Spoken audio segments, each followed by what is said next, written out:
Ramokgopa dismisses electioneering claims amid 40 consecutive days without load shedding. Minister of Electricity Kgosientsho Ramokgopa has shot down claims that 40 days without load shedding is an electioneering strategy that is related to the election. This development follows widespread speculation among citizens that the sudden cessation of power cuts was a result of political pressure and possible part of the ANC campaign to ensure uninterrupted electricity supply. We are in the silly season and there are going to be several interruptions of what is before us, says Ramokgopa, who is an ANC member. He said there was no correlation between ESCOM performance and election day, May 29th. When the team was making these efforts, when we ramped up planned maintenance in December and January, little did we know that there would be a big date with ballots, he said. Ramokgopa briefed the media on Monday to provide updates on the progress of the Energy Action Plan. South Africa has now experienced 40 consecutive days without power cuts, marking the longest period of uninterrupted power supply in recent years. Ramokgopa said the stability in the supply is due to the solid plan to do away with load shedding. He said they have not used any ESCOM turbine as of May. These machines are running on their own, he said. I dispel the myth, the insinuation that ESCOM is buying itself out of the load shedding situation as a result of political pressure on them by an unincumbent government that wants to perform better come May 29th, he said. The power utility stated that the sudden improvement in performance in electricity generation was mainly due to maintenance. He reinstated that the suspension of power cuts was not a strategy to confuse the public, but a solid one to avoid further damage to the country. He stated that this was not staged but orchestrated by the ESCOM team. Load shedding remains suspended due to continued sustained improvement in generation performance and a 4,400 megawatts reduction in unplanned outage. Minister of Electricity, Dr. Kgosientsho Ramokgopa, said on Wednesday that the tide has returned for South Africa and the energy crisis and the end of load shedding was now in sight. Ramokgopa said on social media that ESCOM's achievement of an energy available factor EAF of 65.5% last attained in 2021 confirms the success of the aggressive maintenance-led recovery strategy despite its inherent risks. We have indeed turned the corner. The ending of load shedding is within touching distance, he said. The minister said on Workers' Day that government has reached a significant milestone in putting an end to load shedding and resolving the energy deficit affecting the state. The milestone validates the viability of the ESCOM fleet of generation units and signifies the most efficient path to ending load shedding, Ramokgopa said. ESCOM board chairperson Mteto Nyati also praised the EAF percentage and added that the board has set higher targets in the coming year. The board has set an EAF target of 70% for April 2025, Nyati said on X. What is the next step for ministry? The minister said that government will now focus on maintaining and enhancing the ESCOM's performance and successes. Ramokgopa said that the return of Medupi Unit 4 with 800 megawatts, Coburg Unit 2 which is 980 megawatts, and the synchronization of Kusile Unit 6, 800 megawatts, a total of 2,580 megawatts in the next 6 months, will be a welcomed addition to generation capacity. South Africans can breathe a sigh of relief. According to the minister, of these improvements and new capacity means that the country has breached peak load shedding. The minister also said that the state has incentivized rooftop solar rollout, and this is on track to reach an installed capacity of 6,000 megawatts by the end of 2024. He said that this is an indispensable part of the energy calculus for South Africa. Government-induced through a suite of thoroughgoing reforms, private sector-sponsored new generation capacity is crucial to the attainment of energy sovereignty, he added. Last week, the South African Reserve Bank, SARB, warned residents and business that they can expect around 200 days of load shedding in 2024. This was revealed in the Monetary Policy Review for April. South Africans can expect to see a decrease in load shedding over the next 3 years, according to the SARB. The SARB projects load shedding to shave 0.6, 0.2, and 0.04 percentage points from the growth in 2024, 2025, and 2026, respectively. This is lower than the 0.8 and 0.4 percentage points from 2024 and 2025, respectively, that was said by the bank back in October 2023. Eskom has forecast stage 2 load shedding for winter. Eskom spent 64.7 billion rand in 5 years on diesel to keep the lights on, says Gordon. Eskom has burnt diesel to the tune of 64.78 billion rand in order to keep the lights on during load shedding over the past 5 years. The power utility spent more than half the amount, totaling 44.63 billion rand in the last 2 financial years of 2022-2023 and 2023-2024. This was revealed by Public Enterprises Minister Pravin Gordhan, who responded to parliamentary questions from DAMP Farhat Isaac. Isaac wrote to Gordhan asking about the amount of money spent on diesel for each of the past 5 years since May 2019 in the wake of Eskom's increasing reliance on diesel to power its open-cycle gas turbines to plug the electricity generation gap. Gordhan said a total of 5.8 billion rand was spent on diesel in 2019-2020, 5.75 billion rand the following year, and 8.6 billion rand in 2021-2022.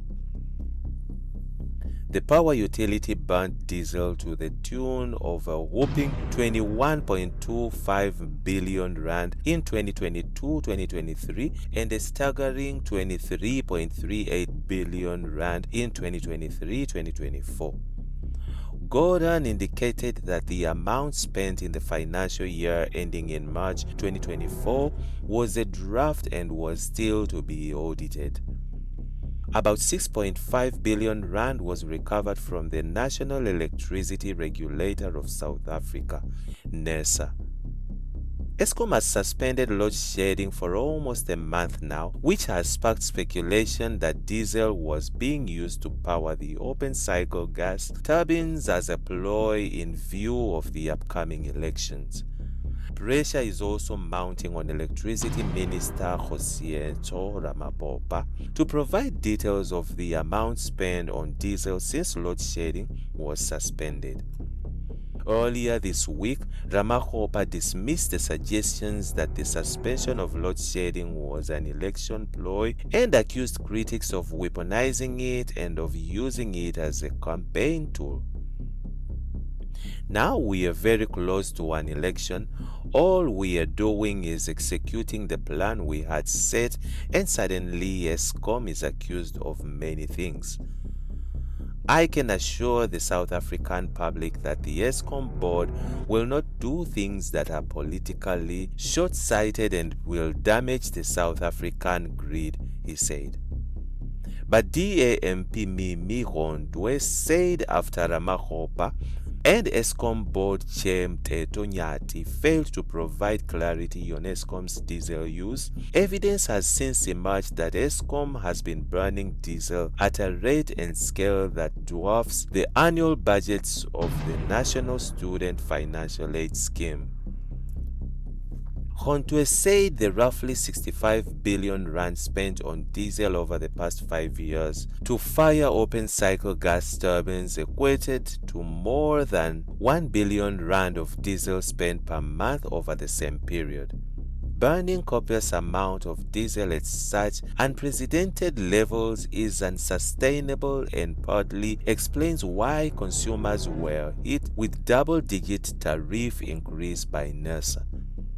It is no coincidence that Eskom's 31.4% tariff increase spread over 2 years was approved in the 2022-2023 financial year when diesel use almost tripled. This means that consumers are essentially being asked to subsidize Eskom failures as the entity burns more diesel to maintain an illusion of improving power supply, she said. Gondwe charged that if anyone was weaponizing the load-shedding crisis, it was Ramokgopa through his claims of improved generation capacity, which were not supported or substantiated by facts. The simple question we should answer is, if Eskom had not made use of open-cycle gas turbines during the past 30 days in which there has been no load shedding, would Eskom have managed to keep the lights on?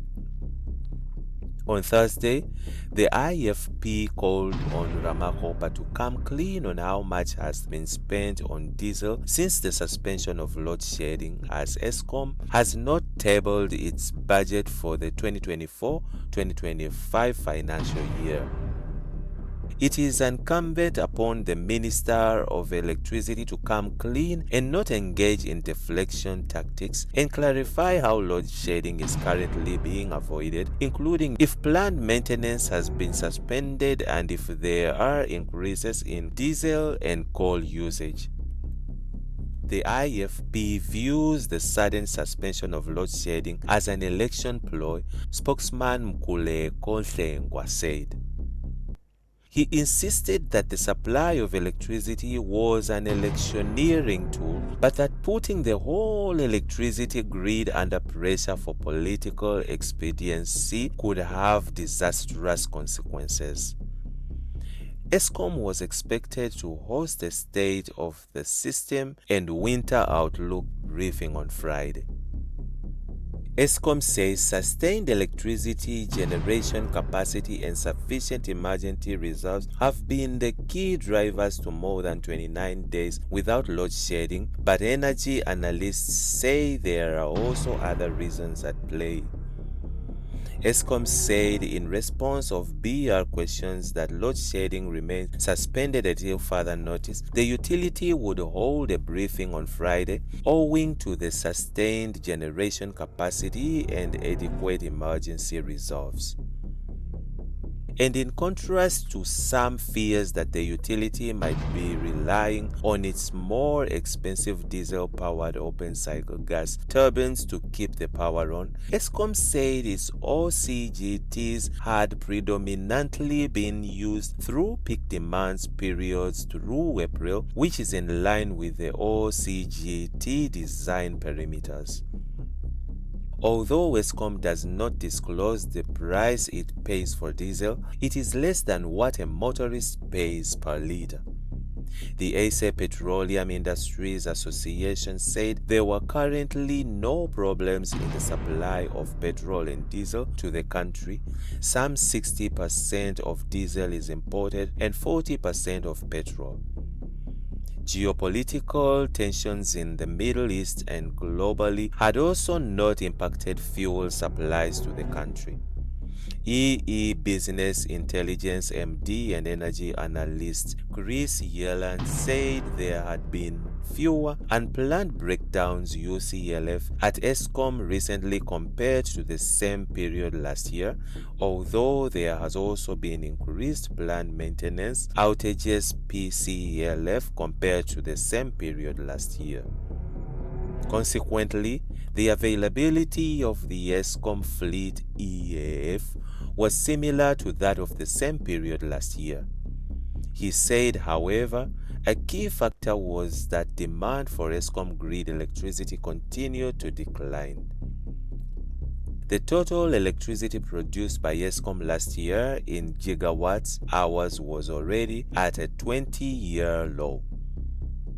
The reasons for this were the weak economy, the rising price of Eskom and municipality electricity 2 to 3 times the inflation rate for many years, which was dampening demand, more customers moving to alternative energy, which the pipeline of big renewable energy and battery energy storage projects were coming on stream. All this is relieving Eskom of a burden that it has been struggling to meet over the last few years, and this is resulting in a significant reduction in the frequency and intensity of load shedding this year compared to the same period last year, said Yeland. Crown Prince Adil Kabeleng, an independent energy expert, said Eskom had over the past 6 months spent up to 3 times its normal amount of power station maintenance, which had meant fewer unplanned breakdowns. Kabeleng said also that even though Eskom management and electricity minister Dr. Kgosientsho Ramokgopa had specifically denied it, they had been instructed by the ANC that there should be no load shedding prior to the election. Kabeleng said also that the low demand for Eskom power was playing its part in keeping load shedding at bay, and that this was a double-edged sword for South Africans at present, as it also indicated the weak state of the economy, the fact that many foundries and smelters had moved to other countries, and that many sectors of the economy were struggling. Yeland said there was reason for optimism in the electricity sector. The pace of reform in the electricity supply industry of South Africa was gathering momentum, driven by the need for decarbonization and security of supply and economic imperatives. There is also a growing multi-party consensus in Parliament on the passage of the long-awaited Electricity Regulation Amendment Bill. Once promulgated, the new act will provide the necessary legal, policy, regulatory and planning framework for the envisaged reforms and the future electricity supply industry in South Africa, Yeland wrote on the Business Intelligence website. In generation, we are seeing the emergence of a diversified and competitive power generation sector comprising Eskom and former Eskom generators, PPP generators, municipal generators, hundreds of independent power producers, IPPs, and literally thousands of big, medium, and small prosumers, i.e. customers of electricity that are both producers and consumers of electricity, he wrote. Yeland said reforms for Eskom and the municipal electricity distribution sectors still needed to be resolved. And that's it from Injibs Network. Stay tuned to our celebrity and gossip news.